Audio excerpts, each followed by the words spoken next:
も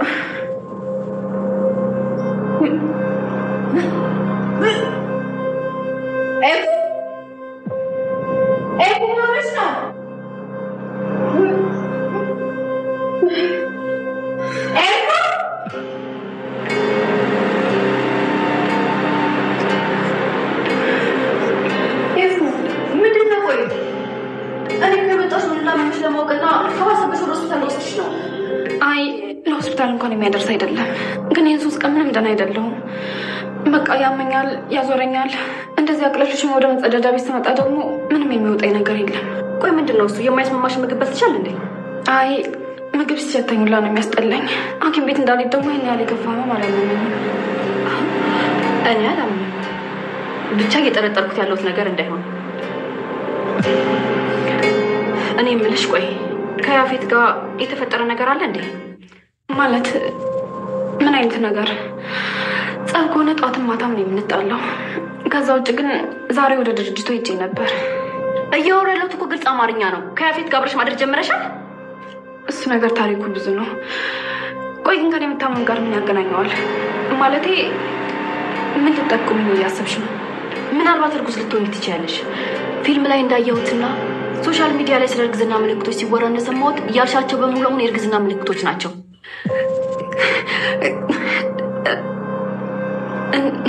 እንደዛ ሊሆን ይችላል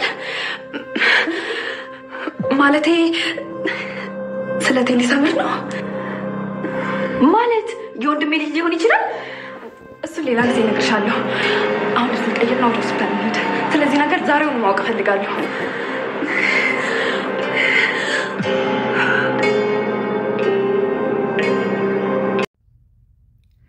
ኤፍራታ እርጉዝ መሆኗን አሁን ላይ ጠርጥራለች ታዲያ ወዲያውኑ ነበረ ትክክለኛ መልሷን ለማወቅ ወደ ሐኪም ቤት ሄደችው የኛ ግምት እንግዲህ ከዚህ በፊት የናታን ነው ወይስ የያፌት ነው ስንል ነበር አሁን ላይ ግን ከቃሏ እንደተረዳ ነው ለጽዮን ስትል የነበረው ስለቴ እንዳደረኩት ሰመረልኝ ማለት ነው ብላ ስትደሰት ፈገግ ስትል ነበር ይህ ማለት ደግሞ ከያፌት ጋር ምንም ነገር እንዳልተፈጠረ ነው እያስረዳቻት ያለችው ጽዮንም ጠይቃታለች እስከዛሬ ድረስስ ከያፌት ጋር ምንም ያደረግሽው ነገር የለም ወይ ብላ ስጠይቃት እሱ ታሪኩ ብዙ ነው ብላ መልሳለታለች ማለት ነው ለሷ ታዲያ አሁን ላይ ልጁ ሙሉ በሙሉ የናታን ሊሆን ይችላል ታዲያ አሁን ላይ በፍጥነት ወደ ሐኪም ቤት ሄጄ ዛሬውኑ ማወቅ አለብኝ ብላ አቅንታለች ታዲያ አሁን ላይ ጽዮን ከኤፍራታ ጋር በመሆኗ ደስ ብሏታል እንደሚታወቀው ኤፍራታና ጽዮን አንድ ላይ ሆኖ ያፌትን ለመጣል እንዲሁም ደግሞ የያፌት ያክስቱን ልጅ ለመጣል ብዙ ጥረቶችን እያደረጉ ነበር ያሉት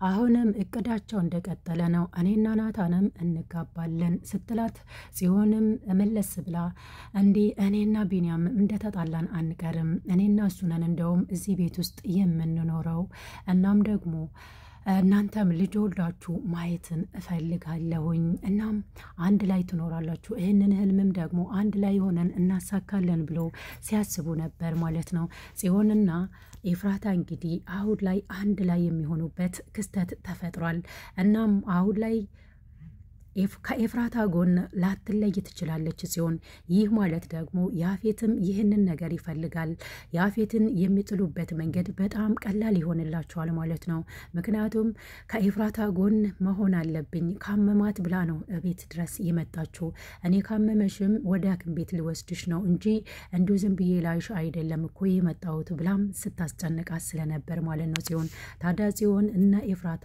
ቤት ሆነች ወይ ደግሞ ያፌት ቤት ሆነች ማለት ያፌትን ለመጣል ከኤፍራታ ጋር አንድ ላይ ሆኖ ይመቻቸዋል ማለት ነው ያፌትም ለጽዮን በጣም ስለሚሳሳላት ኤፍራታ ላይ ጉዳት ለማድረስ አይሞክርም ስለዚህ ኤፍራታና ጽዮን ተጋግዘው ሁሉንም ፈተናዎች የሚወጡ ይሆናል ጽዮን መታ ኤፍራታ ጎን ስለሆነች ይበልጥ እንደውም ያፌት ደስ ይለዋል ምክንያቱም ከዚህ በፊትም ጽዮንን ወደ ቤቱ ለመመለስ በጣም ብዙ ጥረቶችን አድርጎ ነበር አሁን ላይ ግን በገዛ እጇ መታ ኤፍራታ ጎን ሆና ቤታቸው ስትኖር ይበልጥ ደስ ይለዋል መቅረብም ስለሚፈልግ ጽዮንን ይህ ማለት ደግሞ ኤፍራታ ምንም አይነት ነገር ደፍሮ ሊጠይቃት አይችልም ሌላኛውና ዋነኛው ነገር አሁን ላይ ያፌትንና እንዲሁም የዲያራን እናት የሚጥል አንድ መረጃ አንድ ሰው እንግዲህ ማንነቱ የማይታወቅ አዲስ ካራክተር የተቀላቀለ እነሱ ላይ እያጤነ ነው ያለው ማለት ነው።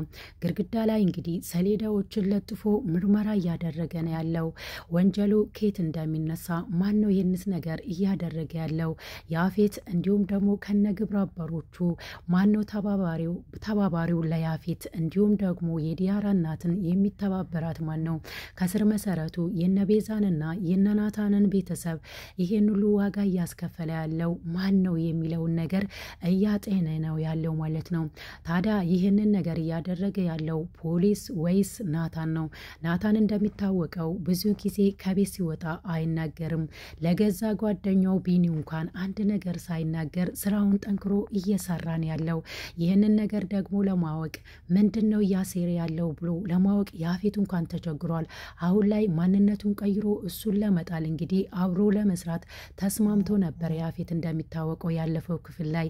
አሁን ላይ ግን ክፍል 96 ላይ የምናየው ይሆናል። አሁን እንግዲህ ያለቀው የሐረግ ድራማ መርማሪው ሰውዬ ለማን እንደሚሰራ አይታወቅም። መርማሪ ፖሊስም ሊሆን ይችላል ወይም ደግሞ የናታን ሰውም ሊሆን ይችላል። በር ሲከፈት ነው እንግዲህ ዞር ሲል ድራማው ያለቀው። ማንን ሊሆን ይችላል ብላችሁ ገምታችሁ ቤተሰብ ግምታችሁን ኮመንት ላይ አስቀምጡልኝ። ከስር መሰረቱ የነናታንና የነቤዛን ቤተሰብ አሁን ላይ እንግዲህ በድጋሜ ምርመራ ያፌት ላይ ተከፍቷል። እንዲሁም ደግሞ የዲያራ እናት እንዲሁም ሙሉ ቤተሰቦቿን በፎቶ አድርጎ እንግዲህ እየተመለከታቸው እየመረመረ ነው ያለው ማለት ነው አዲሱ ካራክተር። ታዲያ ከዚህ ጀርባ ማን ያለ ይመስላችኋል? ማን ነው ከማን ጋር የሚሰራው እያለ እያንዳንዷን ነገር እንግዲህ በፎቶቸው አድርጎ እየተመለከታቸውና እንዲሁም ምርመራ እያደረገባቸው እንዳለ አይተናል ማለት ነው። ይህንንስ ነገር ማን ነው እያደረገ ያለው? እንደሚታወቀው እንግዲህ ናታን ከቤት ሲወጣ ብዙ ነገሮችን በድብቅ ነው የሚያደርገው። ለዛም ነው ቢኒያም እየተጠራጠረው ያለው።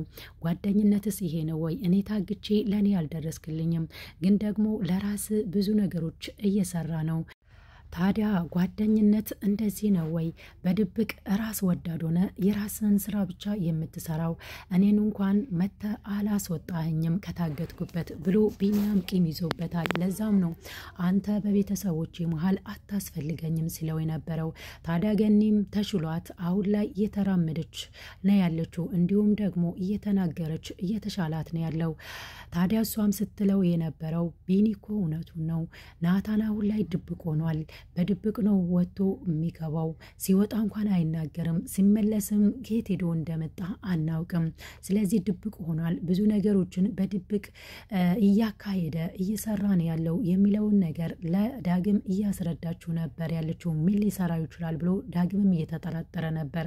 ታዲያ ከዚህ ምርመራ ጀርባ ወይ ደግሞ አዲስ ምርመራ እንደተከፈተበት አይተናል። ያፌት ከዚህ ጀርባ የናታን እጅስ አለበት ወይ ያስብላል። ናታን እንግዲህ አሁን ላይ የሚሰራቸው ነገሮች ማንም አያውቅበትም። ከሁሉም ደብቆ ነው ውጤታማ መሆን የሚፈልገው። ይህ ነገር ደግሞ እንግዲህ እንድትጠራጠር እያደረጋት ነው ያለው። የገዛ ልጇ ግን ደግሞ የገዛ ልጅ እንደሆንክ ማንም ማወቅ የለበትም፣ የገዛ ወንድምና እህትም እንኳን ማወቅ የለባቸውም ብላ የዲያራ እናት እንግዲህ ልጇን እያስጠነቀቀችው ነበር። እንግዲህ የስራ ባልደረባ የምትለው የገዛ ልጇ እንግዲህ ናታንን እንድትጠራጠር እያደረጋት ነበር። ናታን በስራው ጎበዝ ነው እየሰራም ቢሆን ግን አንዳንድ ነገሮችን እየተጠራጠርኩኝ ነው ያለው። አንቺ እንዳልሽን ሆቴል ይዘንለት ነበር። ከሆቴል ከወጣ በኋላ ወደ ቤቱ ነው የተመለሰው። ምን እየሰራ እንደሆነ አናውቅም። ስለዚህ ሙሉ በሙሉ ማመን የለብሽም እያላት ነበር። ሌላ አማራጭ ስለሌለን ነው። ምክንያቱም ያፌት የሱ ጠላት ነው፣ ያፌትን መጣል የሚችል እሱ ብቻ ነው ብላ ልጇን አሳምናለች ማለት ነው። የዲያራስ እናት ምንድን ነው ጀርባዋ? እውነት ለመናገር በጣም የተደበቁ ነገሮች አሏት። ልጇ እንኳን ልጄ እናቴ እንድላት አትፈልግም። ምን ይሆን ምስጥሯ? አሁን ላይ እንግዲህ አዲስ ምርመራ የተከፈተባቸው የዲያራ እናትና ያፌት ነው። ከነሱስ ጋር ማን ነው የሚሰራው የሚለውን ነገር አዲሱ ካራክተር እየመረመረ ነው ያለው ማለት ነው። አሁን ላይ በር ከፍቶ ወደሱ ያቀና ሰው አለ። በዛ ላይ ነው እንግዲህ ያለቀው። ሁሉንም ነገር ደግሞ ክፍል 96 ላይ የምናየው ይሆናል። ሌላኛውና ዋነኛው ነገር የሔዋን ጉዳይ ነው። ሔዋን እንግዲህ አስባና አቅዳ የገባችው ሁሉም ነገር አልተሳካለትም። በሱም እየተበሳጨች ነው ያለችው። አንዷ እህቷ እንግዲህ አብራ የምትሰራው ወንድሟ ተገሎባታል። ብዙ ልጆች እዛ ታግተው የሚሰሩት የሆነ ጥፋት ባጠፉ ቁጥር ቤተሰቦቻቸውን ነው የሚቀጡት። ታዲያ ያን ዕለት ማታ ታግቼ ነው ይሄንን ስራ የምሰራው ወድጄ አይደለም ብላ የተናገረችው ልጅ ወንድሟ አገለውባታል። እናም መቀጫ እንዲሆናቸው ተብሎ የተደረገ ነገር ነው ይህ ነገር። አሁን ላይ እንግዲህ ይሄንን ነገር እንኳን ማዳን አልቻልኩኝም፣ ለምንድን ነው እዚህ የገባሁትኝ ብላ እየተጸጸተች ነው ያለችው ሔዋን አሁን ላይ ሁሉም ነገር እየተሳካላት አይደለም። ለዚህም ደግሞ ከቤዛ ጋር ተገናኝታ ተሰናብታ ስለነበር በህልሟ መታባታለች። ቤዛ እንዴት ነው እስካሁን ድረስ ስለሷ ማሰብ ያልቻልኩት ብላ እንድታስብ ያደርጋታል። ቤዛ እስከ ዛሬ ድረስ ስለ ሔዋን አንዳንድ ነገሮችን ስታስብ አላየንም። አሁን ላይ ግን በህልሟ መታባታለች። ሔዋን እንዴት ነው ያልደረሽልኝ የሚል መልእክት ነው የሚያስተላልፈው። ታዲያ አሁን ላይ ስለ ሔዋን የምታስብ ይሆናል ቤዛ። ሌላው ነገር ቢኒያም ናታንና ጽዮን ላይ ተስፋ የቆረጠ ይመስላል። እናንተ በህይወታችን አታስፈልጉም፣ ከቤተሰቦቻችን መሃል ውጡ እያለው ነው ያለው ማለት ነው። ታዲያ ናታን በዚህ መሃል ስለ ጓደኝነት አንዳንድ ነገሮችን እያለው ነበረ ማለት ነው። ቢኒያምም እውነት አለው፣ ግን ደግሞ የሚጸጸትህን ነገር እንዳታደርግ ብለዋለች ገኒ።